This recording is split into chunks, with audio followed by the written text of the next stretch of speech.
Hi, I'm Brittany Vigas, Executive Director of the Galveston ISD Education Foundation. We hope this virtual workshop helps guide you through the grant writing process. And if you have any additional questions, email us at foundation@gisd.org. Good luck and happy grant writing! Welcome to the virtual GEF Grant Writing Workshop. We'll review grant guidelines, walk you through an application, and cover frequently asked questions. First, you'll want to head to GEF's website, galvestonedfoundation.org. Hover your mouse over What We Do and click on the Grants button. These are the grant guidelines. The blue button at the top that says Click here to apply will bring you to our third-party grant website called Submittable.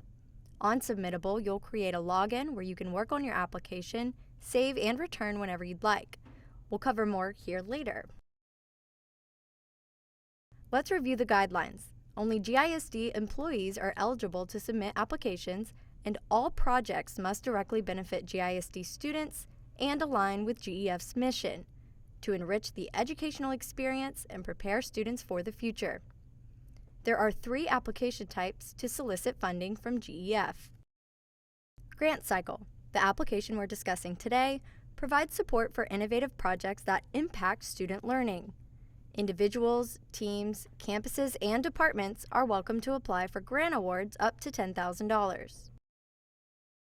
We also have out-of-cycle grants that provide emergency funding for needs that impact student learning and cannot wait until the next grant cycle, as well as individual student assistance through the Julie Schmid Student Support Fund for students in difficult circumstances that prevent them from participating in valuable experiences with peers.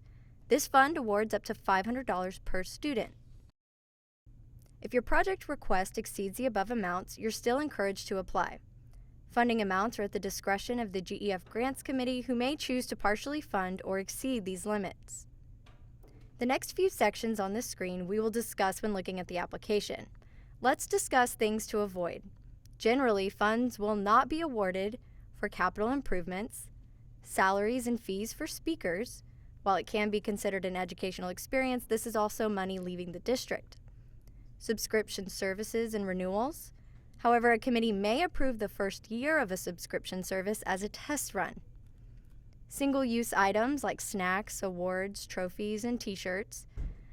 Again, this has been done in the past as a one-time purchase, for instance, to get a school store up and running, but GEF will not fund to replenish items each year. Field trips or travel.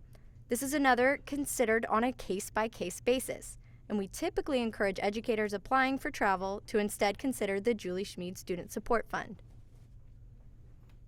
Now let's review a grant application.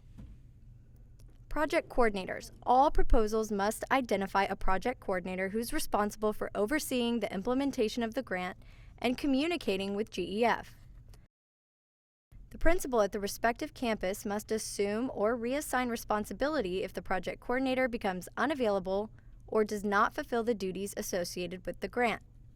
For grants that involve several campuses, a GISD administrator assumes the role of the principal as the responsible party.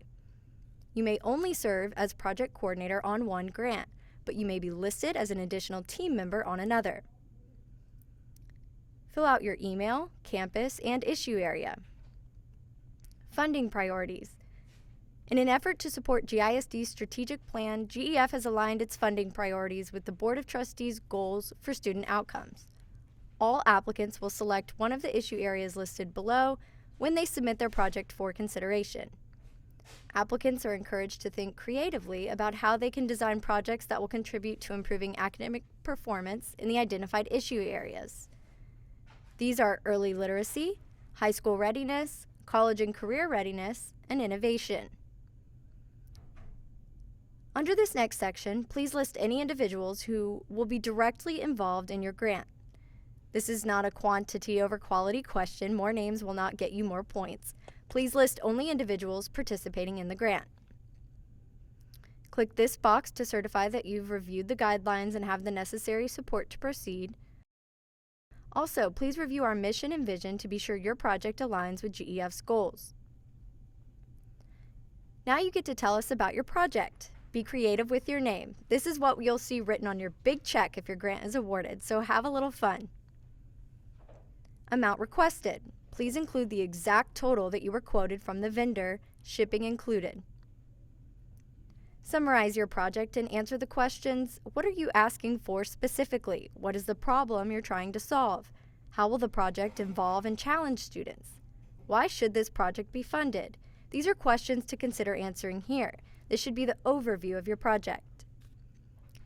Describe the goals and objectives. This is where you can give more details regarding teaching and learning goals and what objectives you hope to accomplish. Under target population, please tell us what grade levels will be impacted. Next, take the number of students that will be impacted in one school year and multiply it by the number of years you expect your materials to be used. Timeline. Please keep in mind funds will be awarded in early November. Check all content areas that your project impacts. And what else is needed? Is this just one piece of funding for a larger project? How are you budgeting for the remainder? Do you need volunteers? Please give a broad overview. Sustainability. GEF prioritizes projects that will continue to be implemented year after year. Evaluation. We ask for a formal written evaluation in April. Please only list the tools in this section that you will actually use to evaluate. For instance, if you're going to use test score comparisons, GEF expects you to provide that data in your report. Detailed budget.